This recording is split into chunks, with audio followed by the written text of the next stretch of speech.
Welcome viewers to my channel passion for English literature. Viewers, এখন আমি David Herbert লরেন্সের sons and lovers উপন্যাস থেকে একটি শর্ট কোয়েশ্চেন নিয়ে আলোচনা করতে যাচ্ছি। ভিউয়ার্স, কোয়েশ্চেনটা হচ্ছে, what use does Sans and lovers make of the Oedipus complex? Sans and lovers উপন্যাসটি ইডিপাস কমপ্লেক্স ধারণাটি কিভাবে ব্যবহার করেন? তো ভিউয়ার্স, প্রশ্নটি খুবই ইম্পর্টেন্ট এবং প্রায় পরীক্ষায় আসে। ভিউয়ার্স, যারা আমার চ্যানেলে এখনো সাবস্ক্রাইব বা ফলো করেনি তাদেরকে সাবস্ক্রাইব বা ফলো করার জন্য অনুরোধ করতেছি, এবং যারা অলরেডি সাবস্ক্রাইব বা ফলো করেছেন তাদেরকে ধন্যবাদ। Let's get started. তো ভিউয়ার্স, প্রশ্ন সম্পর্কে একটা ভালো ধারণা থাকতে হবে, তারপর উত্তর নিয়ে আলোচনা করতে হবে। তো ইডিপাস কমপ্লেক্সকে সানস অ্যান্ড লাভার্স উপন্যাসে কিভাবে ব্যবহার করা হয়েছে? It was Freud, the modern psychologist, who built up the theory of Oedipus complex on the basis of the ancient myth of Oedipus Rex of Thebes. তো ফ্রয়েড, যে হচ্ছে আধুনিক মনোবিজ্ঞানী, সে এই ইডিপাস কমপ্লেক্স তথ্যটি তৈরি করেছিলেন। থিবসের ইডিপাস রেক্সের পৌরাণিক যে কাহিনী, সেই কাহিনীর উপর ভিত্তি করে ইডিপাস কমপ্লেক্স তথ্যটি তিনি তৈরি করেছিলেন। টু এক্সপ্লেন হিজ থিওরি, তার তথ্যটি ব্যবহার করার জন্য, he says that a mother's love for her son and a son's love for his mother, যে পুত্রের প্রতি মায়ের ভালোবাসা এবং মায়ের প্রতি পুত্রের ভালোবাসা আর fundamentally based upon the attraction between opposite sexes, যে বিপরীত লিঙ্গের মধ্যে যে আকর্ষণ, সেই আকর্ষণের উপর ভিত্তি করেই মূলত পুত্রের প্রতি মায়ের ভালোবাসা এবং মায়ের প্রতি পুত্রের ভালোবাসা তৈরি হয়।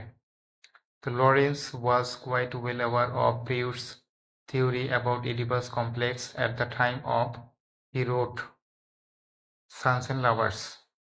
লরেন্স যখন এই সানস অ্যান্ড লাভার্স উপন্যাসটি লিখেছিলেন, সেই সময় ইডিপাস কমপ্লেক্স সম্পর্কে ফ্রিউডের যে তথ্য, সেই তথ্য সম্পর্কে সে একেবারে সচেতন ছিলেন। Mrs moral, as we have seen at the time of reading the novel, seems to have a kind of Jocasta complex towards her two favorite sons, William and Paul. তো আমরা এই নাটকটি পড়ার সময় আমরা যেমনটি দেখি, সেটা হচ্ছে মিসেস মরেলের দুই পুত্র উইলিয়াম এবং পলের প্রতি তার মিসেস মরেলের এক ধরনের যে জোকাস্টা কমপ্লেক্স আছে বলে মনে হয়। Being disappointed in her marriage to Walter Morel, she deliberately directs all her passions towards her sons, urging them on to success in life. তাহলে মিসেস মরেলের বিয়ে হয় ওয়াল্টার মরেলের সঙ্গে। সেই বিয়েতে মিসেস মরেল হতাশ হয়ে সে কি করে, তার পুত্রদেরকে জীবনে সফল হতে উৎসাহিত করে, তার পুত্রদের প্রতি তার সকল আবেগ ইচ্ছাকৃতভাবে নির্দেশ করে বা পরিচালিত করে। অর্থাৎ তার আবেগ তার স্বামীর প্রতি আর নাই, তার সকল আবেগ তার পুত্রদের প্রতি সে নিয়ে যায়। Her passionate, intense attachment for them, however, arouses a reciprocal and unhealthy dependence in her.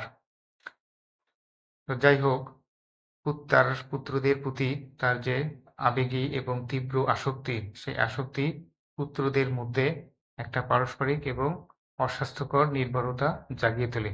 অর্থাৎ পুত্র মায়েদের উপর নির্ভরশীল হয় এবং মা পুত্রদের উপর নির্ভরশীল হয়। This furious love first destroys William, then threatens to destroy Paul. এই উগ্র ভালোবাসা প্রথমত উইলিয়ামকে ধ্বংস করে, তারপর পলকে ধ্বংস করার হুমকি দেয়। For it keeps the boys from being able to form wholesome and natural relationships with other women. কারণ এই ইট বলতে এই যে পারস্পরিক যে নির্ভরতা, পুত্রের উপর মায়ের নির্ভরশীলতা এবং মায়ের প্রতি উপর পুত্রের নির্ভরশীলতা, এই নির্ভরশীলতা কি করে, যে অন্যান্য নারীর প্রতি একটা হোলসাম মানে সুস্থ এবং স্বাভাবিক সম্পর্ক তৈরি করতে পুত্রদেরকে বাধা দেয়। They are not only Gertrude Morel's sons but also her lovers in the true Freudian sense. তো প্রকৃতপক্ষে ফ্রিউডিয়ান সেন্স অর্থাৎ ইডিপাস কমপ্লেক্স অর্থে তারা অর্থাৎ উইলিয়াম এবং পল তারা শুধুমাত্র গার্ট্রুড মডেলের বা মিসেস মডেলের পুত্রই নয়, তার প্রেমিকাও। Thus, the novel is actually an extended study of the Oedipus complex and its operations. তো অতএব দেখা যাচ্ছে এই উপন্যাসটি প্রকৃতপক্ষে ইডিপাস কমপ্লেক্স এবং এর প্রভাবের অধ্যয়ন। An examination of the moral boys' neurotic behavior as sons and lovers. এই উপন্যাসটা হচ্ছে যে পুত্র এবং প্রেমিকা হিসেবে মোরেলের সন্তানদের স্নায়বিক আচরণের একটা পরীক্ষা।